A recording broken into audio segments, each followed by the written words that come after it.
വയനാട്ടിലെ ദുരന്തഭൂമിയിൽ ഇന്ന് ജനകീയ തെരച്ചിലാണ്.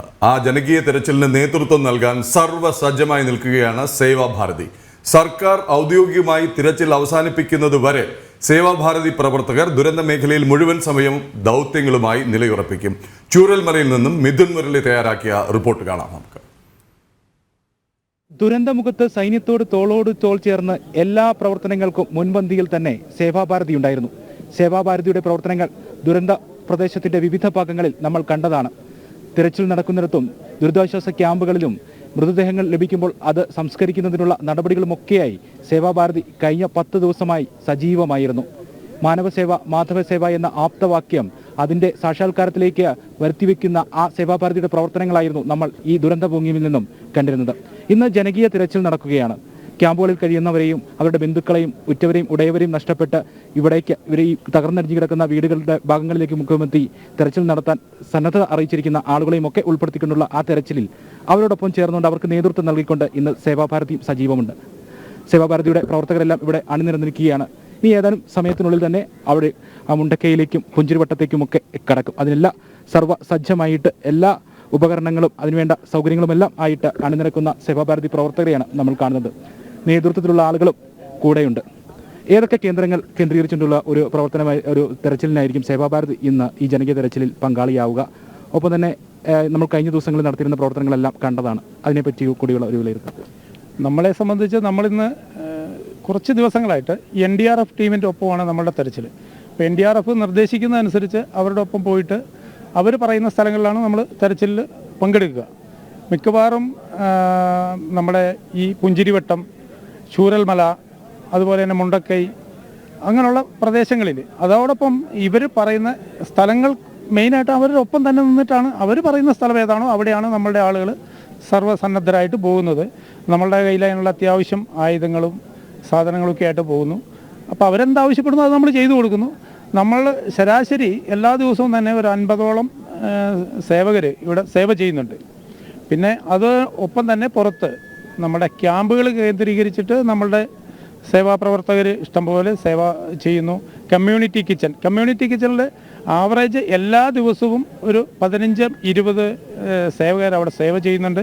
അവിടെ ഭക്ഷണം തയ്യാറാക്കുന്നത് ഈ കമ്മ്യൂണിറ്റി കിച്ചണിൽ ഉണ്ടാകുന്ന ഭക്ഷണങ്ങളാണ് നമ്മുടെ ഇവിടെ എല്ലാം വിതരണം ചെയ്യുന്നത്. അതിലൊക്കെ നമ്മുടെ ആളുകൾ ഇൻവോൾവ് ആണ്. അതുപോലെ തന്നെ സ്കൂളുകൾ കേന്ദ്രീകരിച്ചിട്ടുള്ള എല്ലാ ക്യാമ്പുകളിലും നമ്മുടെ ആളുകൾ ശുചീകരണവും വെള്ളം വിതരണം അങ്ങനെ തുടങ്ങിയ മരുന്നുകൾ, സാനിറ്ററി ഐറ്റം ഇതെല്ലാം ആയിട്ട് നമ്മുടെ ആളുകളുണ്ട്.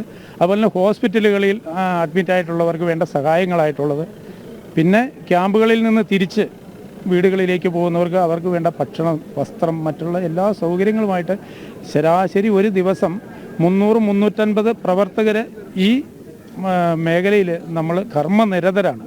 ഈ പ്രശ്നം സംഭവം ഉണ്ടായ അന്ന് മുതൽ ഇന്ന് വരെ നമ്മുടെ ആരും ഇവിടെ നിന്ന് പോയിട്ടില്ല. പോകുന്നവരുണ്ട്, പോയിട്ടുണ്ടായാൽ പകരം ഇരട്ടിയായിട്ട് ആളുകൾ ഇവിടെ വന്നുകൊണ്ടിരിക്കുകയാണ്. അത് ഇനിയും തുടർന്നുകൊണ്ടിരിക്കും. ഇത് എന്നാണോ ഗവൺമെൻറ്റിൻ്റെ ഭാഗത്തുനിന്ന് ഒരു സമാപനം കുറിക്കുന്നത് അതിന് ശേഷം മാത്രമേ നമ്മുടെ സേവാഭാരതി പ്രവർത്തകരും സേവകരും ഇവിടുന്ന് പിരിഞ്ഞു പോവുകയുള്ളൂ. നമുക്ക് ഇതിന് പോകുമ്പോൾ അടുത്ത ടീം നമുക്കിങ്ങനെ വന്നുകൊണ്ടിരിക്കും. വിവിധ ജില്ലകളിൽ നിന്നായിട്ട് 100 കണക്കിന് ആളുകളാണ് വരാൻ തയ്യാറായിട്ട് നിന്ന് വന്നുകൊണ്ടിരിക്കുന്നത്. ഇതാണ് നമ്മുടെ പ്രവർത്തനത്തിൻ്റെ ഒരു രീതിയും ശൈലിയും. സർക്കാരിനെ മറികടന്ന ഒരു പ്രവർത്തനവും നമ്മളിവിടെ ചെയ്യുന്നില്ല. സർക്കാരിൻ്റെയും അതുപോലെ തന്നെ ഇവിടെ നിയന്ത്രിക്കുന്ന NDRFൻ്റെയും പോലീസിൻ്റെയും ഫയർഫോഴ്സിൻ്റെയും മറ്റ് എല്ലാവരുടെയും ആജ്ഞ അനുസരിച്ച് തന്നെയാണ് നമ്മളിവിടെ പ്രവർത്തിക്കുന്നത്. നമ്മുടെ ഇഷ്ടപ്രകാരം ഒന്നും ചെയ്യുന്നില്ല. പക്ഷെ അവർ പറയുന്ന എന്താണോ അത് നമ്മൾ പൂർവാധികം ഭംഗിയായിട്ട് ചെയ്യുന്നു എന്ന് മാത്രമേ. ഏറ്റവും ശ്രമകരമായ ദൗത്യങ്ങളായിരുന്നല്ലോ കഴിഞ്ഞ ദിവസങ്ങളിലൊക്കെ ഉണ്ടായിരുന്ന തെരച്ചിലുമായി ബന്ധപ്പെട്ട്. നമ്മൾ ഇവിടെ എത്തിക്കൊണ്ടിരിക്കുന്ന മുഴുവൻ സേവാഭാരതി പ്രവർത്തകരും നമ്മുടെ ആയാമുകളായിട്ട് തിരിച്ചിട്ടാണ് നമ്മുടെ പ്രവർത്തനങ്ങൾ നടക്കുന്നത്. അപ്പോൾ അതിലെ ആപത്സേവ എന്ന് പറയുന്ന ആയാമിൽ ഉൾപ്പെടുത്തിയിട്ടുള്ള അതിലെ ട്രെയിനിങ് കിട്ടിയിട്ടുള്ള പ്രവർത്തകരാണ് നമ്മോടൊപ്പം ഈ മേഖലയിൽ പ്രവർത്തിക്കുന്നത്.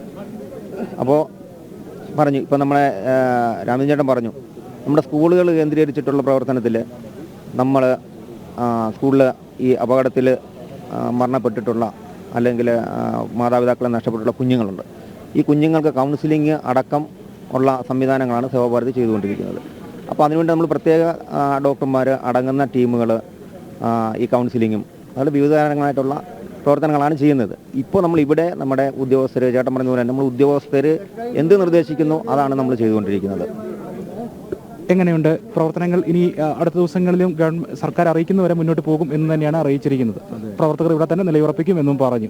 അപ്പോൾ കൂടുതൽ ദൗത്യത്തിലേക്ക് കിടക്കുകയാണ്. ആംബുലൻസും പോലീസും ഒക്കെയാണ് അടുത്ത ഘട്ടത്തിൽ സേവനം നടത്തുന്നത്. അതെ, ആംബുലൻസും നമ്മുടെ സേവാഭാരതിയുടെ എല്ലാ ആംബുലൻസുകളും ഇവിടെ സജീവമാണ്. 24 മണിക്കൂറും പ്രവർത്തിക്കാനുള്ള സജ്ജീകരണത്തോട് കൂടിയിട്ടാണ് ഡോക്ടേഴ്സും ആംബുലൻസും ഇവിടെയുണ്ട്, ദുരന്തമുഖത്തുണ്ട്.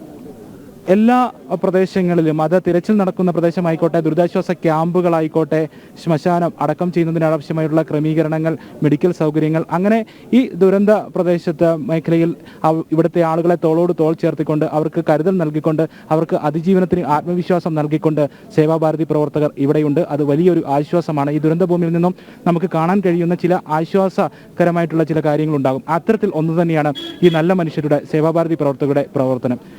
ക്യാമറമാൻ സന്തോഷിനൊപ്പം മിഥുൻ മുരളി, ജനം, വയനാട്.